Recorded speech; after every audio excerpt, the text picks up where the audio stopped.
Donc, on passe à la deuxième partie de l'activité 5, la double fécondation et la formation de la graine et du fruit.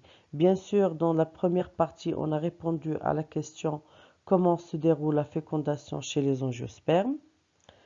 Et là, on passe pour répondre à la question quel est le devenir des constituants du gynécée après la fécondation. Donc, pour répondre à cette question, on va voir le document 1, la formation de la graine et du fruit. Après la fécondation, c'est la disparition des synergides et des antipodes. Donc, les énergides et les antipodes vont disparaître. Les deux zygotes. Alors, le premier zygote principal de zen va subir des divisions cellulaires et il va nous donner un embryon. Donc, zygote, qui dit zygote principal, il va se transformer en un embryon. L'embryon, wahada.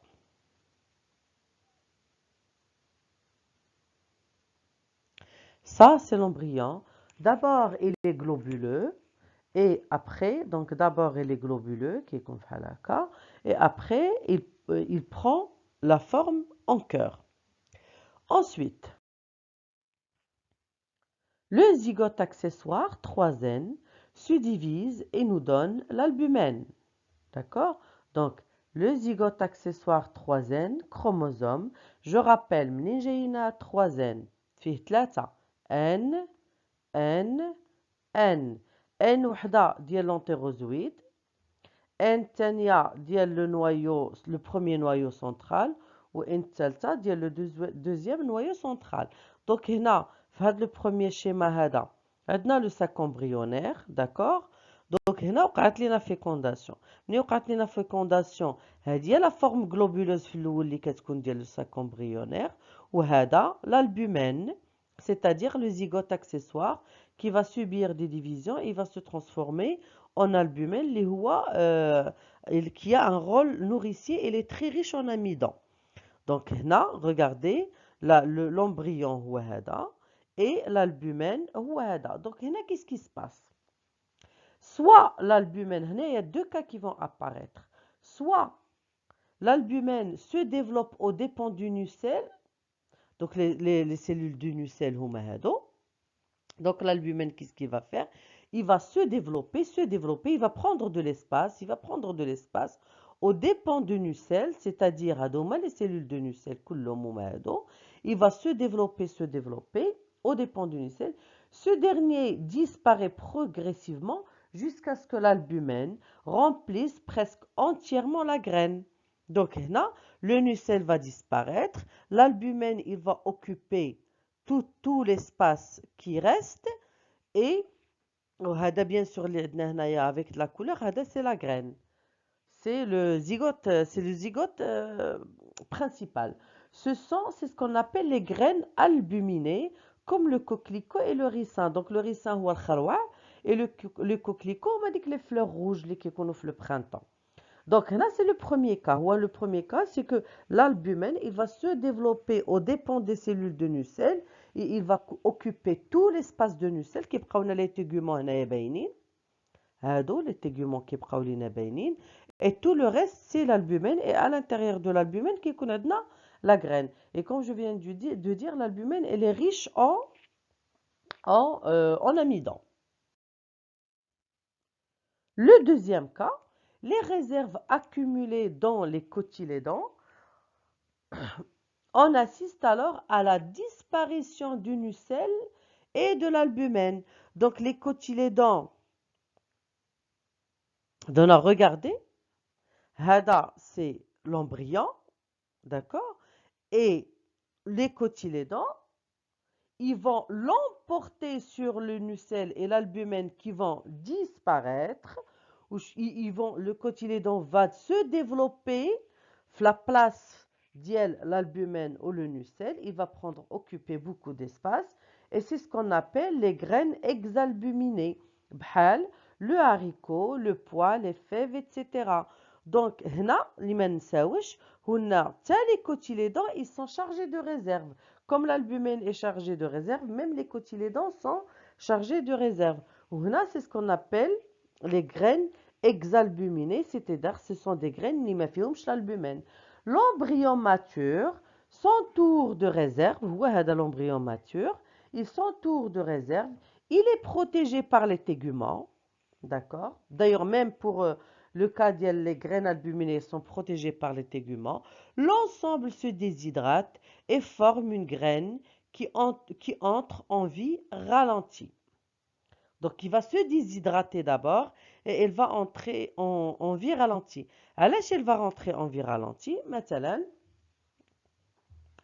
on va voir ça dans le slide qui suit. Donc, là, on va d'abord, avant de voir pourquoi la graine rentre en vie ralentie, on va d'abord répondre à la question, quel est le devenir de l'œuf principal?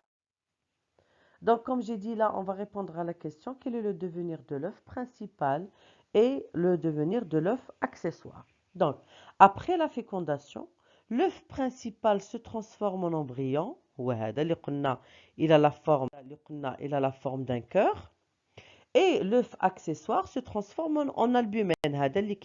C'est de l'albumène. Donc, là, on parle en général à l'œuf principal ou l'œuf accessoire. ما كنشوفوش les détails ديال albuminé et exalbuminé. Donc, là, la graine, c'est quoi? La graine, elle est composée d'embryon et d'albumène. Donc, la graine est composée d'embryon et d'albumène. Après avoir été fécondée par le pollen, la fleur se fane, donc elle va perdre ses pétales et ses sépales. L'ovule se transforme en graine et l'ovaire se transforme en fruit. Donc, tout ça, c'est la graine. Donc, la graine, l'ovule va se transformer en graine. Donc, il y a l'ovule,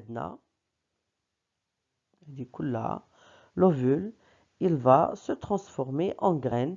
Et à l'intérieur de la graine, nous كنلقاو l'embryon, كنلقاو l'albumène, اللي هما les réserves nutritives, ou il y a les cotylédons, ce sont des réserves nutritives. كنلقاو les téguments, ce sont les anciens téguments ce sont les anciens téguments de l'ovule. Et là, ils vont protéger la graine. Et bien sûr, c'est le micropyle. Donc, pour l'ovaire, elle va se transformer. L'ovaire, elle va se transformer en fruit. La graine est l'organe qui se développe à partir de l'ovule, fécondé des plantes à fleurs. Elle assure la dissémination des plantes. Elle peut être protégée par le fruit. Elle est constituée d'un embryon et de réserves qui seront consommées lors de la germination. Donc, les réserves, les réserves, c'est l'albumène. Et quand il est exalbuminé, donc les réserves, ce sont les cotylédons.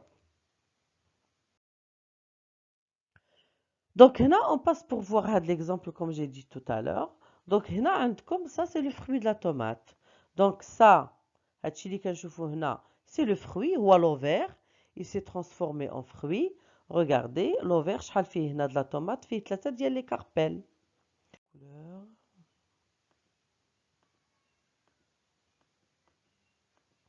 Voilà. Le premier carpel, le deuxième carpel, le premier, le deuxième, le troisième. C'est l'ovaire, le fruit. Et bien sûr, le cas de la tomate, on peut manger la graine et on peut manger le fruit, il n'y a pas de problème. Les petits points jaunes, ce sont les ovules qui se sont transformés en graines. Bien sûr, la fleur diel tomate, ou un petit fruit de tomate qui n'est pas encore mûr. Quand il va devenir mûr, une tomate complète avec les graines. Donc, pour voir un deuxième exemple, je vous fais l'abricotier. En général, les fleurs, il y a une seule graine ou plusieurs graines. Je fais la tomate, plusieurs graines. L'abricotier, maintenant, une seule graine.